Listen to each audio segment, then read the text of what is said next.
안녕하십니까. 중간고사는 잘들 보셨죠? 자, 오늘부터는 이제 그 후반기 집단 수준의 오비부터 시작을 하도록 하겠습니다. 그래서 오늘은 이제 9장 집단 행동의 기초이고요. 학습 목표를 살펴보면 먼저 집단을 정의하고요. 그다음에 다양한 형태의 집단들을 살펴봅니다. 자, 그 다음에는 집단 발전의 5단계설이 있습니다. 그 집단이 어떻게 이제 형성돼서 발전해 나가는지 이 5단계설을 살펴보고요.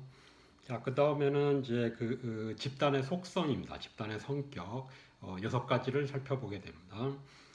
역할, 그 다음에 규범, 그 다음에 지위, 그 다음에 이제 규모가 있고요. 그 다음에 응집성, 그 다음에 다양성, 이 6가지를 살펴보고요. 그 다음에 두 번째, 한 세 번째 주제는 집단적 의사결정입니다. 그러니까 우리가 6장에서 개인적 의사결정을 다뤘었고, 이 9장에서는 집단적 의사결정, 여러 사람들이 모여서 어떻게 이제 의사결정을 하는지, 그래서 집단 의사결정의 이제 강점과 장점과 약점, 개별적, 개인적 의사결정과 비교했을 때 어떠한 장점을 가지고 있고 어떤 단점을 가지고 있는지. 자, 그 다음에 이제 마지막으로 집단 의사결정 이제 기법들을 소개합니다. 상호작용 집단, 브레인스토밍, 그 다음에 명목 집단법. 이 세 가지 주요한 집단 의사결정 기법을 소개하게 됩니다. 자, 먼저 이제 집단에 대한 정의고요. 정의를 살펴보면은 특정 목적을 달성하기 위해서 함께 모이고 상호작용하면서 상호 의존하는 2명 이상으로 구성이 되어 있다라고 정의를 하고 있고요. 그런데 이제 우리가 그 조직을 정의할 때도 이와 유사합니다. 즉 집단이라고 했을 때는 조직 내에 있는 소규모의 그러한 집단들도 의미하는 그런 협의의 집단도 있지만 조직 자체도 이제 집단이 될 수 있다는 거죠. 그래서 좀 더 광의의 집단은 그러한 이제 소규모 그 협소한 집단과 더불어서 조직까지를 포함을 해서 집단이라고 할 수가 있습니다. 그래서 실제로 집단적 오비에서 다루는 다음 이제 다루게 되는 리더십이라든가 또는 이제 협상이라든가 조직 정치 이러한 것들은 이제 팀 내 부서 내에서도 이루어질 수 있지만 조직 수준에서도 이루어지는 거죠. 그래서 여기서 이제 집단 수준의 오비라고 하고 있지만 이것은 이제 집단 협소한 의미의 집단뿐만 아니라 조직 수준에도 사실상 적용할 수 있는 그러한 개념들이라는 거. 그다음에 이제 집단을 크게 나누면 이제 공식 집단과 비공식 집단이고 여기서 이제 협소한 의미의 집단입니다. 즉 조직 내에 존재하는 조직 내부에 존재하는 다양한 그 소규모의 그런 집단을 의미합니다. 그래서 이제 공식 집단은 조직 구조에 의해서 정의되는 집단. 그래서 조직이 인정하는 그런 집단입니다. 물론 그 조직 목표를 달성하기 위해서 이러한 것은 이제 조직에서 만든 그런 형태의 집단입니다. 그래서 예를 들면 뭐가 있을까요? 공식 집단에 해당될 수 있는 것은 뭐가 있죠? 네, 그 부서라든가 팀이라든가 이러한 것들이 이제 공식 집단에 해당되죠. 이러한 그 팀이나 부서는 조직의 어떤 그 이윤을 창출한다는 이윤을 창출하는데 기여할 수 있는 기여하기 위한 방식의 집단입니다. 비공식 집단은 이제 공식적으로나 조직적으로 구성되지 않은 인정되지 않은 그런 단체들입니다. 그래서 사회적 욕구 자신들의 어떤 사회적 구성원들의 사회적 욕구를 충족시키기 위해서 형성되는 그러한 이제 집단이라는 거죠. 대표적으로 뭐가 있을까요?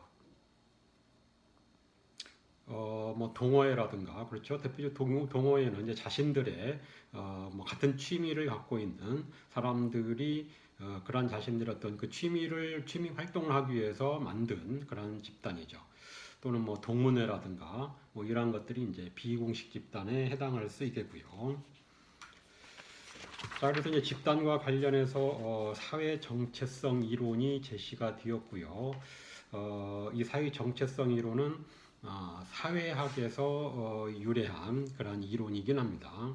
그렇지만 이제 그 경영학에도 물론 당연히 이용이 되고 있고요.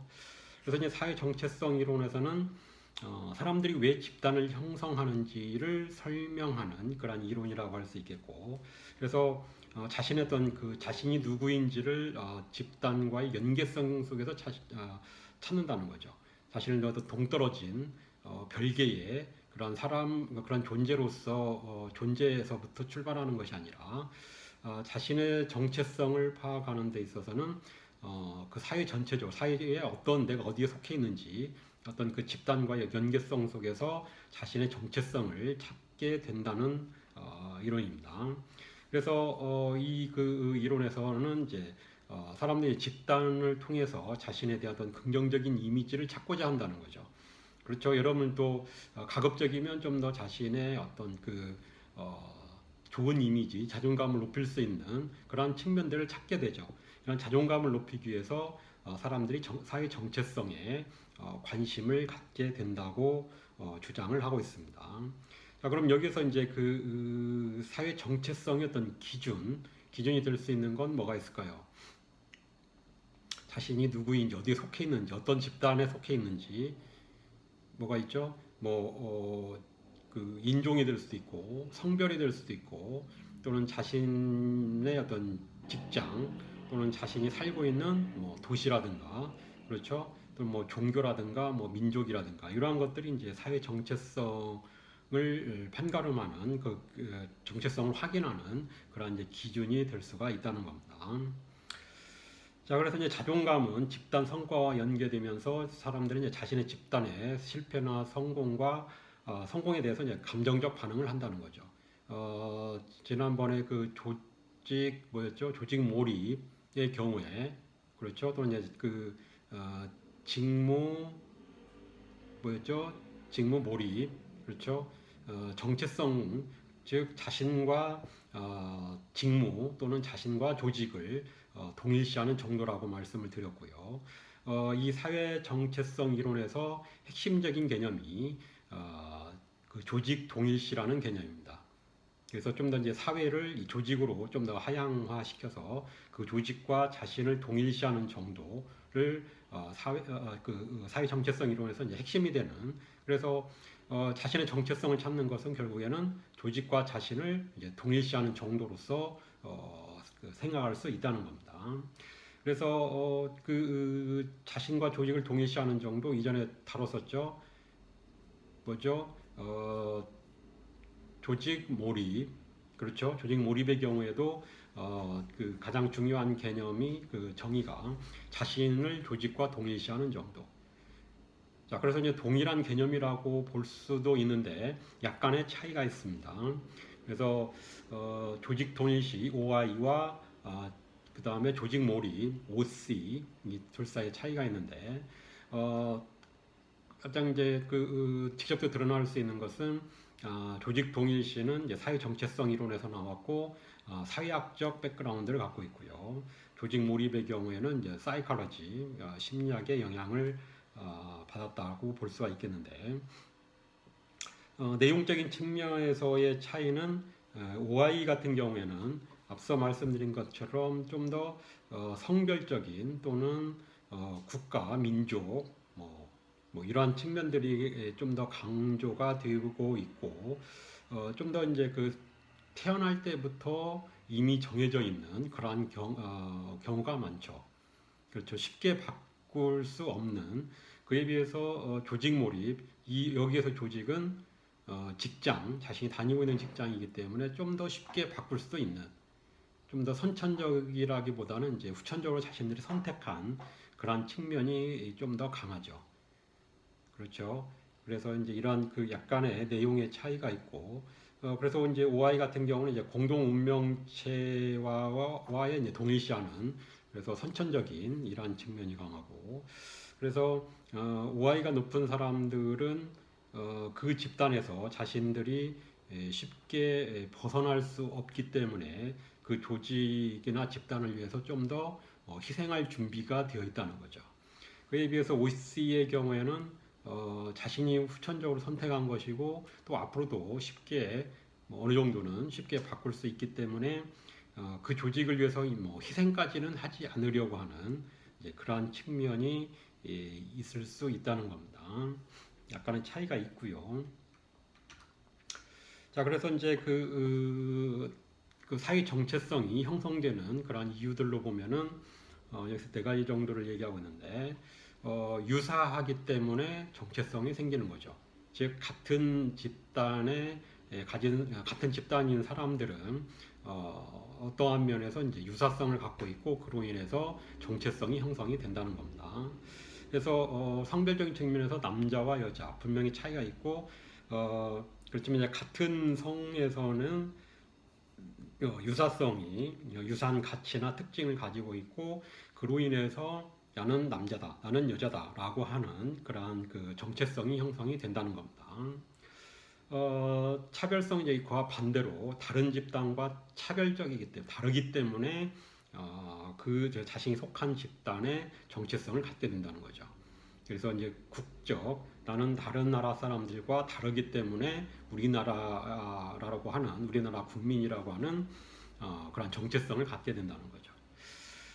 자, 그 다음에 이제 지위는 자신을 이제 높은 지위와 연결시키려고 하는 높은 지위에 있는 집단과 연결시키기 위해서 그래서 이제 개인들은 아주 다양한 그런 이제 그 집단에 속해 있죠.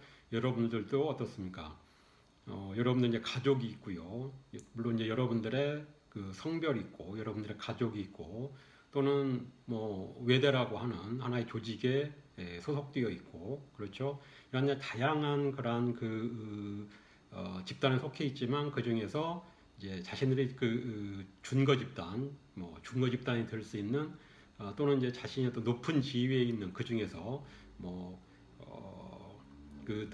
높은 지위에 있는 집단과 연결시키기 위해서 자신의 어떤 사회적 정체성에 사람들이 관심을 갖게 된다는 겁니다. 그 다음에 이제 불확실성을 감소시킬 수 있기 때문에 어떤 자신의 정체성, 자신이 누구인지 세상과의 어떤 적합성을 이해하는 데 도움이 되기 때문에 사람들은 사회적 정체성에 관심을 가지게 된다는 것이죠. 자, 그래서 그렇지만 사회적 정체성이 자신을 이해하는데, 자신의 정체성을 이해하는 데는 도움이 되지만 이제 부정적인 측면이 있다는 겁니다. 내부 집단 편애가 발생할 수 있다는 거죠. 그래서 자신이 속해 있는 집단을 선호하고 편애하고 반대로 아웃그룹 외부 집단에 대해서는 이제 그 배타성을 갖는 그렇죠. 그래서 외부 집단의 어떤 불행에 뭐 쾌감을 느끼는 또는 이제 부정적인 고정관념을 갖게 되는 그러한 경우가 있을 수 있다는 겁니다. 그래서 자기 예를 들어서 자기의 나라의 어떤 자기 나라가 어떤 스포츠 경기에 참여하고 있지 않지만 자기가 좀 이제 싫어하는 외부 집단이라고 생각하는 그런 국가의 스포츠 팀이 이제 지는 것을 원하는, 지는 것을 바라는, 그래서 자기 팀이 이기는 것을 바라는 응원하기보다는 그런 경우도 있긴 하지만 자신과 상관없이도 이제 아웃그룹이 이제 지는 것을 원하는 뭐 이러한 것들도 사회 정체성이 강하면 강할수록 나타날 수 있는 그러한 현상이 될 수 있다는 겁니다.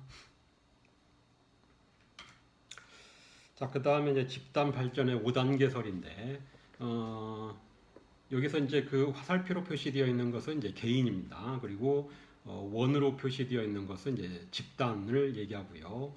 그래서 사전 단계는 이제 개인들이 그냥 개인으로서 존재하는 그러한 단계이고, 첫 번째 단계는 이제 그 집단이 형성되는 그러한 단계. 그래서 forming 과정이고요. 그다음에 이제 두 번째 단계는 이제 혼란 단계. 그래서 아직 위계 관계가 형성되지 않은 리더십이 조성되지 않은 그러한 단계까지.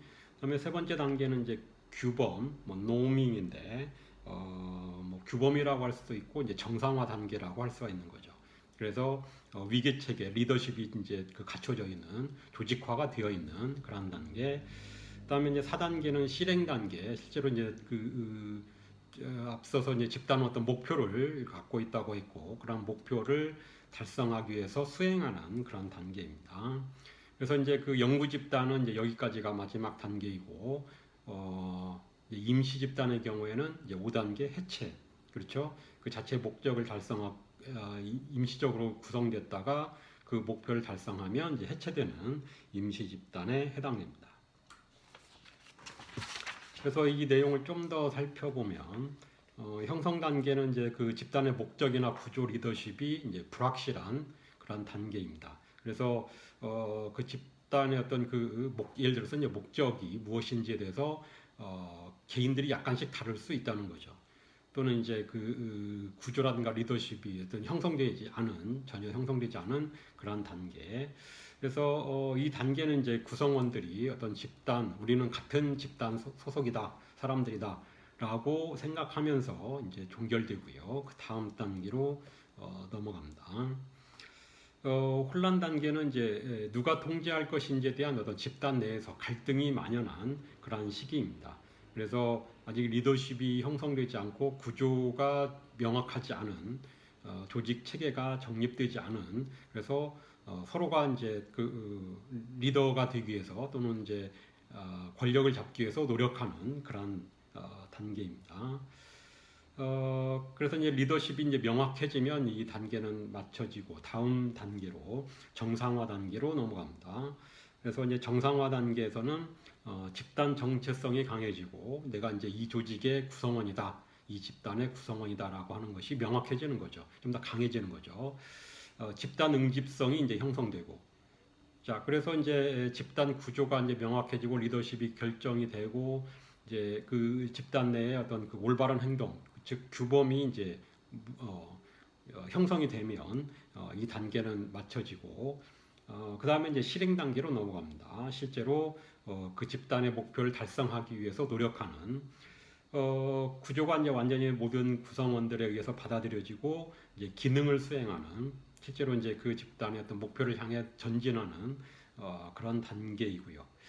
그래서 이제 이 단계에서는 모든 집단 에너지가 업무 수행에 사용되는, 이미 위기 체계가 정립이 되어 있고 구조가 어떻게 흘러갈 것인지, 어떻게 이제 그 집단이 기능하는 것인지가 정해져 있기 때문에 이제 다른데 이제 그 에너지가 발산되지 않고 이 업무 수행에만 에너지가 이제 집중이 되는 거죠. 그래서 이제 연구 집단에서는 여기서 이제 최종 단계이지만 임시 집단의 경우에는 이제 해체 단계로 넘어가겠죠. 활동이 이제 다 자신들의 목적을 달성을 했으면 활동을 마무리하면서 이제 해체하는 단계로 넘어갑니다. 그래서 이제 임시 집단 어떤 게 있을까요? 임시 집단 뭐 예를 들면 이제 프로젝트 팀, 어떤 특정한 목적 프로젝트를 위해서 임시적으로 뭐 예를 들어 3개월 또는 6개월 정도 프로젝트 팀을 구성하는 경우, 또는 이제 대책위원회, 그래서 예를 들면 이제 그 아파트 같은 이제 아파트에 사는 그 주민들이 그 아파트와 관련된 공동의 어떤 문제가 있었을 때 그 문제를 해결하기 위해서 대책위원회를 이제 구성을 하죠. 그래서 이제 뭐 1, 2년 활동을 하다가 그 문제가 해결이 되면은 해체되는 뭐 임시 집단이라고 볼 수가 있습니다. 자, 그러면 이제 집단의 어떤 효과성 측면에서는 어떠한지, 각 집단은 이제 단계별로 다른 속도로 발전해 나간다는 거죠. 즉, 그 집단마다 이제 발전 속도가 다르다는 것이고, 각 단계별로 동일한 집단이라 하더라도 각 단계별로 뭐 1년, 1년, 1년 이렇게 되는 것이 아니라 어떤 단계는 좀 더 빨리 지나갈 수도 있고, 뭐 혼란 단계가 빨리 정립이 되고 뭐 정상화 단계로 넘어갈 수도 있는 거고요. 그 발전 속도는 다 다르다고 할 수가 있겠고요. 특히나 이제 강한 목적 의식과 전략을 갖고 있는 경우에 좀 더 일사불란하게 운영이 되고 성과도 높고 오랜 시간에 걸쳐서 유지되는 그 생명력이 긴 그러한 집단이 되겠고요. 그다음에 이제 개인의 초점을 맞추기보다는 이제 집단은 사회적 초점을 맞췄을 때 좀 더 발전하고 더 오랫동안 지속될 수 있겠죠. 그래서 실행 단계를 보다 신속하게 달성할 수 있겠고요. 이건 뭐 당연한 거겠죠. 집단은 개인들이 흩어져 있는 것이 아니라 개인들의 집합인 어떤 그 집단 사회가 중점이 됐을 때 그 집단이 더 오랫동안 좀 더 강한 그러한 결집력을 발휘할 수 있겠고요. 자, 그 다음에 집단이 이제 항상 다음 단계로 발전만 하는 것은 아닙니다. 경우에 따라서는 후퇴할 수도 있고 정체할 수도 있고 또는 뭐 없어질 수도 있는 거죠. 그래서 그 이 순서대로 뭐 형성되고 혼란 단계를 지나서 정상화, 그 다음에 뭐 수행 단계 뭐 이렇게 가는 것이 것만이 아니라 경우에 따라서는 실행 단계로 갔다 하더라도 또 어떤 도전자가 생겼다라고 하면 다시 혼란 단계로 넘어갈 수도 있는 거죠. 그 실제로 그 집단의 목표를 달성하기 위해서 노력하지 못하고 혼란 단계로 다시 갔다가 다시 정립이 되면 다시 발전해 나가는 뭐 이런, 그래서 항상 직진만이 아니라 후퇴도 있을 수 있고 정체되어 있을 수도 있고 뭐 그런 가능성은 있습니다. 자, 그 다음에 이제 집단의 속성 6가지를 살펴볼 텐데요. 그래서 이 집단의 속성은 이제 집단마다 그 특성이, 성격이 다를 수 있다는 겁니다. 그래서 뭐 역할 규범, 뭐 이런 지위라든가 이러한 내용들이 이제 소개가 되는데, 먼저 역할은 이제 어떤 직위에 있는 사람에게 기대되는 어떤 행동 패턴이라고 볼 수 있는데, 물론 이제 어떤 직위나 어떤 부서나 어떤 특정한 상황에 있는 사람, 그렇죠? 어떤 그 위치를 차지하고 있는 사람들에게 기대되는 행동 패턴이라고 할 수가 있습니다. 그래서 이제 역할과 관련해서 뭐 역할 지각, 역할 기대, 역할 갈등 이러한 개념들이 제시가 되었고요. 그래서 이제 역할 지각은 자신에 대한 자신의 견해입니다. 즉 주어진 상황에서 자신이 어떻게 행동해야 되는지에 대한 어떤 자신의 견해, 자신이 어떻게 자신의 역할을 지금 보고 있는지, 그에 비해서 이제 역할 기대는 다른 사람이 자신에 대한 어떤 이런 역할을 해줘야 된다라고 하는 그런 기대 예상입니다. 주어진 상황에서 어떻게 행동해야 되는지에 대한 다른 사람들의 견해, 나에 대한 다른 사람들이 어떻게 나의 역할을 보고 있는지가 역할 기대라고 할 수가 있겠고, 역할 기대 예 중의 하나로서 심리적 계약이 있습니다. 그래서 심리적 계약은 이제 사용자가 종업원으로부터 기대하고 종업원들이 사용자에게 기대하는 그런 역할 기대라고 할 수가 있겠는데, 물론 이제 그 취직을 하면서 이제 노동계약, 근로계약을 맺게 되죠. 이것은 명문화된 겁니다. 명확히 이제 글로 써 있죠. 그에 비해서 심리적 계약은 비명문화된. 그래서 실제로 이제 그 문서로 되어 있지는 않지만 뭐 당연히 자연스럽게 이제 서로에 대해서 그 기대하고 있는 그러한 역할 기대입니다. 예를 들면 이제 그 사용자들은 노동자들에게 어떠한 기대를 할까요? 역할 기대. 예를 들면 뭐가 있죠? 자신들 또는 이제 매니저들의 어떤 지시를 잘 따르는 것, 지시와 명령을 잘 따르는 것, 그렇죠? 뭐 명령을 잘 따라야 된다라고 하는 것을 이러한 이제 그 근로계약, 노동계약에 명확하게 적지는 않지만 이러한 것들 당연히 그 노동자들이 따라주기를 기대하는 그러한 역할입니다. 또는 이제 좋은 태도를 갖고 뭐 열심히 일하는 것, 그렇죠? 뭐 추상적이고 그 명문화하기는 어렵지만 당연히 이 회사에 들어왔기 때문에 열심히 자신의 맡은 바 임무를 충실히 해주기를 원하는 거죠. 자, 반대로 이제 그 노동자들이 사용자에게는 어떠한 역할을 기대할까요?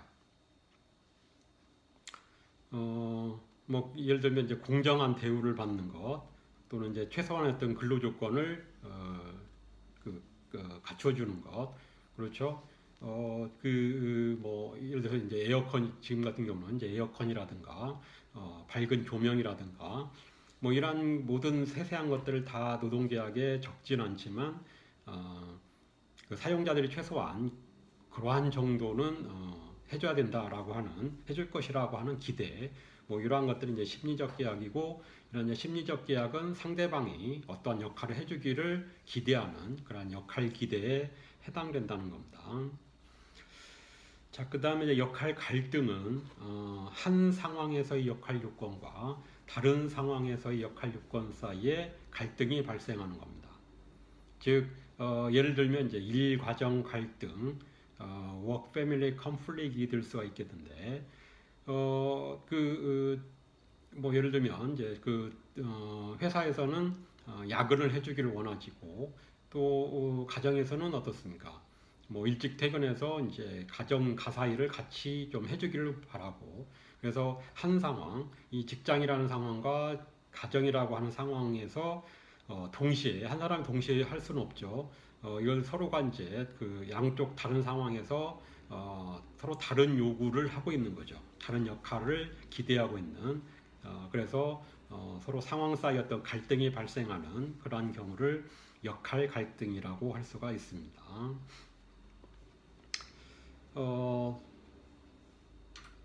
그 다음에 이제 규범도 있고요. 집단의 속성으로서 그 집단마다 규범이 다르죠. 집단 구성원들이 받아들일 수 있는 어떤 행동 기준을 규범이라고 할 수가 있겠고요. 자, 그래서 좀 이와 비슷한 개념이 있죠. 뭐죠? 윤리. 윤리와 규범은 어떻게 다를까요? 좀 다르게 얘기하면 이제 어떤 게 좀 더 구체적이고 어떤 게 좀 더 일반적일까요? 예, 윤리가 좀 더 일반적인 개념이죠. 그에 비해서 이제 규범은 좀 더 구체적인 어떤 구체적인 상황과 연관되어 있는 행동 기준이라고 볼 수 있겠고, 윤리는 좀 더 일반적으로 어떤 특정한 집단보다는 좀 더 광범위한 그러한 구성원들 집단 사람들이 그 사람들의 어떤 행동 기준이라고 할 수가 있는 좀 더 일반적으로 받아들여지는 그러한 행동 기준. 그에 비해서 규범은 어떤 좀 더 특정한 사람들, 특수한 구체적인 사람들이 가지고 있는 그러한 행동 기준이라고 할 수 있겠고, 물론 이제 집단마다 그러한 규범이 다를 수가 있다는 겁니다. 그래서 이제 규범도 여러 가지 형태의 규범이 있는데, 성과 규범은 이제 구성원들이 얼마나 열심히 일해야 되는지, 그 다음에 성과 수준이 어느 정도는 돼야 되는지에 대한 규범이라고 할 수가 있죠. 자, 이런 성과 규범이 들어가는 이유는 지금 우리가 다루고 있는 것이 이제 조직이라고 하는 어떤 일정 정도의 성과를 내야 된다라고 하는 전제가 있기 때문에 모든 그 집단이 이러한 성과를 내야 되는 것은 아니죠. 그렇지만 이제 우리의 어떤 그 대상이 주로 이제 회사이고 어떤 이윤이라고 하는 또는 어떤 그 조직의 어떤 강한 목적을 갖고 있고 그러한 목적에서 성과를 내야 된다고 하는 그런 전제가 되어 있기 때문에 이러한 성과 규범이 상당히 중요할 수 있죠.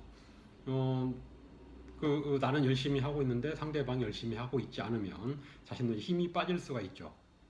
그렇죠. 그럼 전체적으로 그 집단의 어떤 성과도 낮아질 수 있겠고, 그래서 이러한 성과 규범도 중요합니다.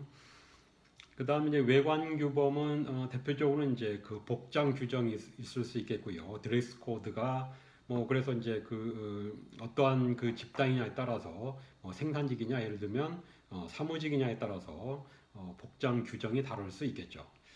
또는 이제 언제 바쁘게 보일 것인지. 그래서 예를 들어서 나는 지금 한가하지만 다른 사람들, 다른 부서에 있는 사람들은 열심히 일해야 되는 상황인데 나 혼자서만 이제 졸고 있다든가, 음악을 듣고 있다든가, 인터넷 서핑을 하고 있다든가, 이러한 경우에 이제 다른 사람들에게 이제 그 피해를 줄 수가 있죠. 좀 이제 힘이 빠질 수 있는, 나는 열심히 하고 있는데 쟤는 왜 놀고 있지?라고 하는. 그래서 최소한 이제 다른 사람들이 바쁘게 일할 때는 이제 좀 바쁘게 보이는 것도 하나의 규범이라고 볼 수가 있는 거죠. 그다음에 사회 조정 규범은 그 집단이 잘 운영되기 위해서 필요한 이제 규범이죠.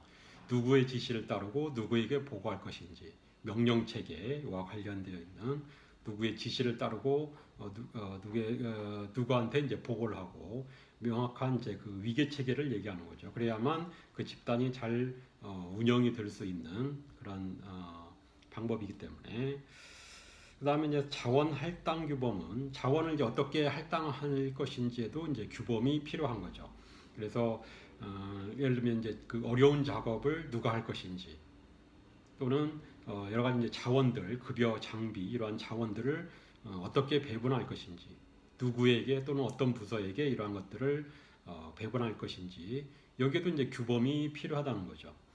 그래서 예를 들면 어려운 작업 같은 경우에는 로테이션을 하는 방법이 있겠죠. 좀 더 이제 공평하게 로테이션을 할 수도 있겠고, 또는 이제 어려운 작업은 그 사람들이 좀 뭐 전문성이 필요하거나 그러면은 이제 그 사람들에도 이 급여를 더 주는 대신에 뭐 그 일을 계속해서 맡기는 거죠. 뭐 이것도 이제 하나의 방법이 될 수 있겠고, 이러한 것들이 좀 더 그 규범적인, 좀 더 윤리적인 그런 행동이 될 수가 있겠죠. 또는 이제 여러 가지 이제 그 급여를 어떠한 방식으로 책정할 것인지, 또는 이제 예산을 어떻게 이제 책정할 것인지, 뭐 이러한 것들이 이제 자원 할당 규범에 해당되고요. 그래서 이 그 규범과 관련해서 호손 연구가 그 중요한 시사점을 제공하고 있는데, 호손 연구는 이제 1930년대 굉장히 오래된 그 미국에서 호손이라고 하는 이제 그 공장에서 있었던 이제 실험입니다. 그래서 이제 호손 연구에서는 이제 집단 규범이 상당히 중요하다. 개인들의 어떤 행동을 규정하는 데 있어 행동을 통제하는 중요한 요소이다라고 하는, 물론 여러 가지 그 시사점을 제공했지만 그 중에 하나로서 규범이 중요한, 사람들의 행동에 중요한 영향을 미친다라고 하는 거였고요. 그래서 이제 그 물리적 환경, 예를 들면 이제 그 조명의 밝기라든가 또는 이제 성과급 이러한 것들보다도 사람들의 집단 규범에 따라서 행동을 한다는 거죠. 그래서 대체적으로는 이제 너무 많이 일을 하거나 너무 적게 일하는 것을 사람들이 제지를 한다는 겁니다. 그러니까 집단 규범은 적당한 수준에서 열심히 일하게끔 하는 것이 이제 집단 규범으로 형성이 되어 있고, 그래서 너무 열심히 일하게 되면 또 자신들도 열심히 해야 될 수 있기 때문에, 왜 그 관리자들이 봤을 때는 열심히 할 수 있는데도 제대로 안 하고 있다라는 어떤 그런 그 새로운 기준이 형성될 수 있기 때문에 이제 열심히 하는 것도 싫어한다는 거죠. 또 이제 너무 열심히 하지 않게 되면은 자신들이 더 해야 되고, 그래서 적당한 수준의 정도의 그러한 강도를 가지고 일하기를 그 일하는 것이 이제 하나의 집단 규범이 되고, 그에 따라서 사람들이 이제 행동을 한다는 거죠. 아무리 성과급을 준다 하더라도 혼자서 이제 성과급을 많이 받기 위해서 뭐 혼자만 열심히 하기보다는 그런 집단 규범이 사람들의 행동을 결정하는 그런 경향이 있다라고 하는 시사점을 제공을 했습니다. 그래서 이제 규범과 관련해서 몇 가지 관련된 개념들이 있는데, 수능 압력이 있고, 이 수능 압력은 집단 규범에 순응하도록 하는 압력. 앞서 말씀드렸던 호손 연구도 이러한 수능 압력이죠. 그 집단 규범의 구성원들이 따르도록 하는. 그래서 그 집단은 이제 개별 구성원들이 집단 규범에 맞춰 태도와 행동을 이제 변화시키도록 압력을 행사한다는 거죠. 이게 이제 수능 압력이고요. 이런 이제 집단 규범을 벗어나지 못하도록 이제 강제하는. 그다음에 준거 집단은 개인이 속해 있거나 소속되기를 원하는 중요한 집단은 이제 준거 집단이라고 할 수가 있겠는데, 대부분 사람들은 이제 그 준거 집단의 규범을 따른다는 거죠. 앞서 말씀드린 것처럼 이제 여러분도 다양한 그러한 집단에 소속이 되어 있지만, 그 중에 이제 준거 집단이 있고, 그 준거 집단의 규범을 따르려고 한다는 거죠. 좀 더 영향력 있고, 또는 지위가 높은 것으로 생각되는, 자신이 또는 속하기를 원하는 그런 집단의 규범을 다른 집단의 규범보다는 이런 준거 집단의 규범을 따르는 경향이 있다는 거죠. 그래서 이제 대표적으로 뭐 그 아이돌 그룹 또는 스포츠 스타의 경우에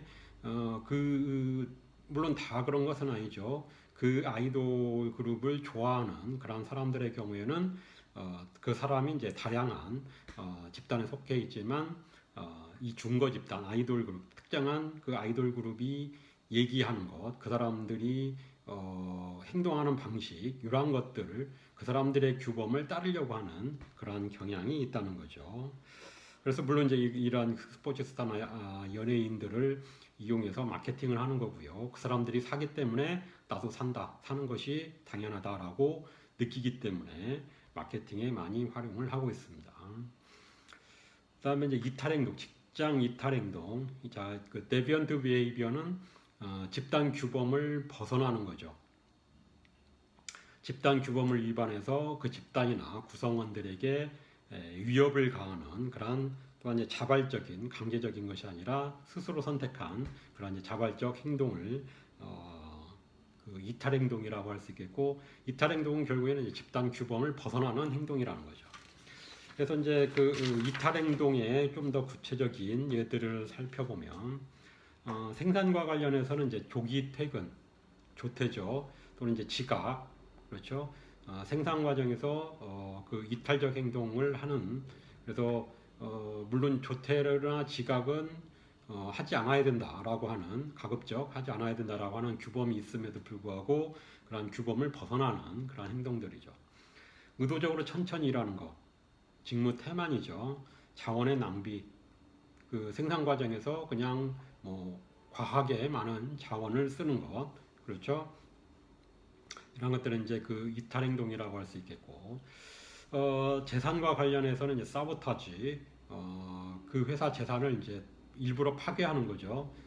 회사 재산, 조직의 집단의 재산을 파괴하는 거. 근로 시간의 날조. 그래서 실제로 5시간 일했는데 6시간 일했다라고 하는 것은 그만큼 이제 월급을 많이 가져가고 그 집단의 재산을 축내는 거죠. 소속 조직에서의 절도. 뭐 실제로 여러 그 설문조사에 의하면 조직에서 많은 이제 상당 뭐 여러 가지의 그런 절도를 한다고 합니다. 그래서 이제 사소하게는 그 뭐죠, 학용품이라든가 또는 뭐 좀 더 크게는 이제 뭐 노트북이 될 수도 있겠고, 뭐 이러한 것들은 이제 그 훔치는 그런 것도 있다고 하고요. 그다음에 정치적으로는 정실주의, 뭐 그 편애주의 또는 이제 소문, 대체로 이제 소문은 좋지 않은 소문들이죠. 그런 소문을 내거나 또는 동료를 비난하는 것. 개인적인 공격으로서는 이제 성희롱이라든가 또는 이제 뭐 언어 폭력이라든가 또는 동료 재산, 동료의 어떤 그 물건을 훔치는 것, 절도, 뭐 이러한 것들이 이제 그 집단의 규범에 벗어나는 그러한 이탈적 행동이라고 볼 수가 있습니다. 자, 그 다음에 세 번째 이제 지위입니다. 집단 속성에서 지위는 사회적으로 규정된 직위나 서열을 의미하고요. 그래서 여기서 이제 지위는 사회적, 그래서 뭐 반드시 이제 그 집단만에 한정되지 않고 좀 더 포괄적으로, 좀 더 넓은 의미에서 그 사회적으로 인정하는, 규정하는 그런 이제 그 서열을 의미하고요. 그래서 이제 지위 특성 이론에서는 성별이나 나이, 인종과 같은 특성의 차이가 결국에는 그 집단 내의 어떤 서열을 결정한다, 지위 계층을 만든다라고 하는 이론입니다. 그래서 그 여기서 이제 그 성별이나 나이, 인종, 그렇죠, 이러한 그 지위에 따라서 상당한 영향력, 상당한 지위가 결정되는 그런 경향이 있죠. 그렇죠. 뭐 예를 들면 성별과 관련해서 뭐 과거처럼은 물론 과거에는 남자라고 하는 그 자체가 높은 지위를 갖게 되는 그런 이제 그 이유가 됐고, 뭐 지금도 이런 성별 차이가 많이 줄어들긴 했지만 여전히 그런 그 잔재들이 남아 있죠. 또 이제 나이 측면에서 특히나 이제 동양에서는 나이가 많다는 이유 때문에 이제 지위가 높아지는, 또 이제 인종학 주류 인종이 대체로 높은 지위로 인정되는, 그렇죠. 그래서 이러한 이제 그러한 그 인구 통계학적 특성 자체가, 그런 특성 자체가 지위를 결정하는 경향이 분명히 있죠. 그래서 이제 지위의 그 세 가지 원천으로서 다른 사람에 대해 행사할 수 있는 권력이 많을수록 지위가 높아지죠. 그렇죠. 집단 자원을 통제하는 사람일수록 높은 지위에 있고, 예를 들면 누가 있죠? 특정한 이제 조직의 어떤 자원을 통제할 수 있는 비서. 그래서 동일한 이제 그 수준의 어떤 직위라고 하더라도 그 VIP CEO에 대한 접근 권한을 갖고 있는 비서가 더 높은 그러한 권력을 행사하죠. 그렇죠. 그 조직에서 중요한 사람에 대한 접근 권한을 갖고 있기 때문에 또는 이제 뭐 특히나 이제 인사철에는 인사부에 있는 사람 또는 이제 예산을 측정할 경우에는 예산을 담당하고 있는 자원을 통제하고 있는 사람들이죠. 그래서 예산부서, 회계부서에 있는 사람들이 좀 더 많은 권력을 갖고 있고 이러한 사람들의 지위가 상대적으로 높아진다는 거죠. 그 다음에 집단 목표에 기여할 수 있는 개인들이 능력이 높을수록 능력 있는 특히나 그 집단의 성과를 높일 수 있는 그러한 사람들의 경우에는 지위가 높아지죠. 그렇죠. 그래서 집단 성공에 결정적으로 기여할 수 있는 그런 인적 자본 수준, 그 지식이라든가 기술 능력, KSA, Knowledge, Skill, Ability, KSA가 높은 사람들이 대체로 물론 일반적인 그런 인적 자본은 아닙니다. 그 집단의 성과에 기여할 수 있는 인적 자본을 가진 사람들의 경우에 지위가 높아지죠. 또는 이제 개인적인 특성으로서 어떤 외모나 지능, 돈, 뭐 친절한 성격 이러한 것들도 좀 더 이제 긍정적인 측면을 갖고 있는 사람들의 경우에 지위가 높아질 수 있죠. 뭐 잘생겼다, 아니면 뭐 머리가 똑똑하다, 머리가 좋다, 또는 뭐 돈이 많다, 또는 이제 성격이 아주 뭐 사교적이고 그 다른 사람들을 이렇게 이끌어가는 뭐 그런 성격을 갖고 있다라고 했을 때 지위가 대체로 좀 더 높아지죠. 그게 이제 명확한 어떤 그 법적이거나 객관적이진 않지만 결국 이러한 사람들이 영향력을 많이 미치게 되고 다른 사람들이 부러워하고 따라가고 싶어하는 뭐 그러한 측면들을 가지고 있기 때문에 사회적 지위가 높아지는 그러한 경향이 있습니다.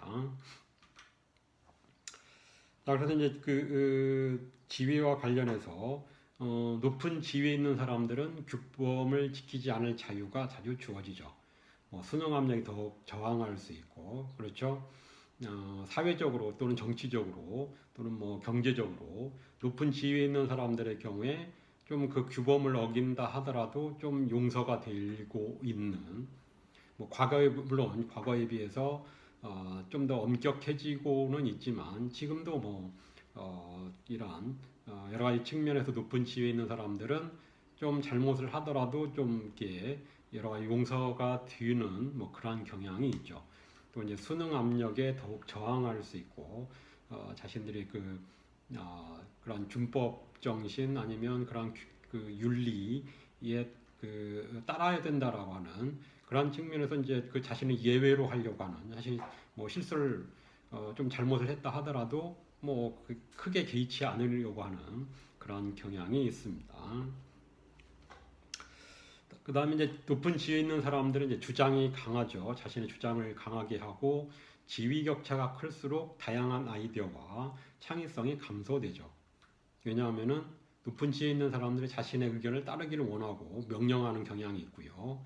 그래서 지위 격차가 클수록 밑에 있는 아래 지위를 갖고 있는 사람들의 아이디어나 어떤 새로운 그런 제안들이 묵살되는 그런 경우가 많죠. 그래서 창의성이 감소되는 경향이 있고요. 유사하게 이제 집단 내 지위 격차가 클수록 낮은 지위에 있는 사람들은 이제 더 분노하죠. 더 화도 많이 나고 그 규범을 잘 안 지키기 때문이기도 하고 자신들의 의견이 잘 반영되지 않기 때문에 그렇죠. 분노하게 되고 성과가 낮고 그 집단을 떠나려고 하는 뭐 회사 같은 경우에는 이제 이직 의도가 커지고 그러겠죠. 그 특정한 그런 조직의 그 위계 체계, 지위 격차가 클수록 이제 밑에 있는 사람들은 더 불만이 많고 그 조직을 떠나려고 하는 이직 의도가 높아지겠죠. 자, 그 다음에 이제 네 번째 규모 측면입니다. 물론 집단마다 규모가 다르고요. 자, 그러면 이제 규모가 큰 집단이 좋은지 작은 집단이 좋은지. 규모가 작은 집단일수록 더욱 생산적일 수 있다는 것이죠. 좀 더 효율적으로 돌아갈 수 있죠. 너무 많은 사람들이 어떤 의견을 내기보다는 좀 어느 정도는 작은 집단일수록 좀 더 효율적이고 생산적일 수 있고, 그러나 이제 규모가 클수록 문제 해결은 잘하죠. 좀 더 효과적일 수 있다는 겁니다. 목표를 잘 달성할 수 있다는 거죠. 효율성과 효과성의 차이를 잘 아시죠? 효율성은 어떤 동일한 그러한 그 목표를 달성하는데 적은 비용으로 달성하는 정도. 이 비용에는 뭐 그 금전적인 비용뿐만 아니라 이제 시간적인 비용, 그 외에 다양한 비용들이 속해 있고 포함되어 있고, 그 효과적이라는 얘기는 이제 그 목표를 달성했는지 여부. 그래서 목표를 달성하면 효과적인 집단이 되고, 목표를 달성하지 못했을 경우에는 비효과적인 집단이 되겠죠. 그래서 이런 이제 두 가지 측면에서 봤을 때 큰 집단의 장점, 작은 집단의 장점이 있고 반대 단점이 있기 때문에 적당한 수준의 그런 규모, 집단의 크기가 필요하다는 얘기입니다. 그래서 대체로 앞서 살펴봤던 이제 셀프 매니징 팀이나 퀄리티 서클, 품질 분임조 같은 경우에는 10명 내외 이런 이제 그 효과성과 효율성을 동시에 봤을 때 너무 작거나 너무 크게 되면 비효율적일 수 있고 비효과적일 수 있기 때문에 10명 내외가 적당하다고 합니다. 그렇게 많이 구성이 되어 있고요. 그래서 이제 규모와 관련해서 이제 사회적 태만이 일어날 수 있습니다. 특히나 규모가 커짐에 따라서 개인으로 일할 때보다는 집단적으로 일할 때 개인이 더 노력을 적게 한다는 거죠. 이와 유사한 개념 아시죠? 프리라이딩, 예, 뭐죠? 무임승차. 그래서 사회적 테마는 이제 다른 사람들이 자신의 몫을 하지 않고 있다는 그런 생각, 그다음에 책임이 분산되기 때문에 그렇죠. 프리라이딩 그렇죠. 다른 사람들이 열심히 하는데 내가만 왜 열심히 일할 필요가 있을까? 내가 아무리 열심히 한다 하더라도 다른 사람들 하지 않으면은 그 집단 성과는 높아지지 않기 때문에 사회적 태만을 하려고 하는 거죠. 또는 이제 책임이 분산되기 때문에 내가 적게 일한다고 해도 그것이 온전히 나의 책임이 아니라 그 집단 전체의 책임으로 돌아가는 거죠. 그렇죠. 그렇기 때문에 사회적 태만을 하려고 하고, 그래서 이제 사회적 태만은 당연히 그 집단의 어떤 성과 측면에서는 부정적인 그런 측면이죠. 그래서 사회적 태만을 예방하기 위해서는 집단 목표를 설정할 필요가 있다는 거죠. 그래서 그 집단의 공동의 목표를 달성하기 위해서 서로 협력해서 열심히 일하도록 하기 위해서 집단 목표를 설정하는 것. 목표 설정 이론에서도 말씀드렸듯이 그러한 이제 그 집단 목표가 설정이 되게 되면 그 목표를 달성하기 위해서 사람들이 같이 노력을 열심히 한다는 거죠. 사회적 태만을 줄일 수 있겠고, 집단 사이의 경쟁을 증가시키는 것. 그렇죠. 집단 사이 경쟁이 붙게 되면은 상대방 이기기 위해서 이제 그 집단 내에서 똘똘 뭉쳐서 열심히 일하게 되죠. 동료 평가를 시행하는 거죠. 동료들이 이제 평가를 하고 그 다면 평가 이러한 것들이 이해가 될 수 있겠고, 동료 압력을 넣는다는 거죠. 동료들이 적게 늦게 이런 사회적 태만을 하고 있는 사람들을 이제 못하게끔 하는 동료들이 압력을 가하는 거죠. 일할 동기를 가진 사람을 선발하는 거. 그렇죠. 원래부터 이제 그 동기를 가지고 있는 동기가 부여되어 있는 사람들을 선발하는 것도 필요할 수 있겠고, 각 구성원의 기여를 바탕으로 보상하는. 그래서 동기부여에서 뭐죠? 어떤 방법이죠? 보상 방법, 성과급에서 개별 성과급이죠. 개별 성과급을 주게 되면 이제 동료 평가도 시행하고 개별 성과급을 주게 되면은 그 개인들이 자신들이 얼마나 열심히 하는지에 따라서 그 성과급이 결정되기 때문에 그 열심히 하게끔 하는 동기가 될 수가 있다는 겁니다. 자, 앞부분은 여기까지 하고요. 후반부에 보겠습니다.